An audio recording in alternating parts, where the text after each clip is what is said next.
आज ठीक 1 महीना हो गया नरेंद्र मोदी की सरकार बने। आज ही के दिन जून में उन्होंने अपने पद की शपथ ली थी। तो इस 1 महीने में क्या हुआ?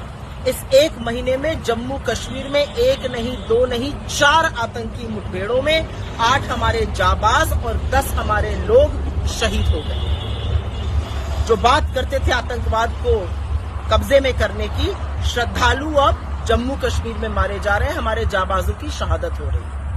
इस 1 महीने में जलपाईगुड़ी में एक बड़ा रेल हादसा हुआ। सोचा था कि पिछली बार बालासोर के हादसे से कुछ सीखेंगे, नील बटा सन्नाटा सीखा गया। जलपाईगुड़ी में फिर 40-45 लोग मर गए। इस 1 महीने में पेपर लीक की तो मानो आपदा आ गई हो, महामारी आ गई हो। इस 1 महीने में नीट की परीक्षा का पेपर लीक हुआ, उसके बाद नेट का पेपर लीक हुआ, फिर CSIR नेट स्थगित करना पड़ा, नीट की PG स्थगित करनी पड़ी। अरे दिल्ली विश्वविद्यालय अपना लॉ का एग्जाम नहीं करा पा रहा है। पेपर लीक की महामारी है, मोदी जी कहते हैं सब ठीक है। इस 1 महीने में दाल का, आटे का, दही का, सबका दाम बढ़ा, CNG का दाम बढ़ा, टोल टैक्स का दाम बढ़ा। इस 1 महीने में देश ने रुपए को निरंतर लुढ़कते हुए देखा, मानो गिरफ्त में ही नहीं आ रहा हो।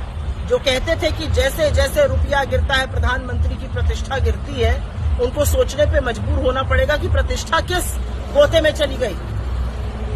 इस 1 महीने में बेरोजगारी ने 8 महीने का रिकॉर्ड तोड़ दिया। लेकिन क्या मोदी जी को फर्क पड़ता है?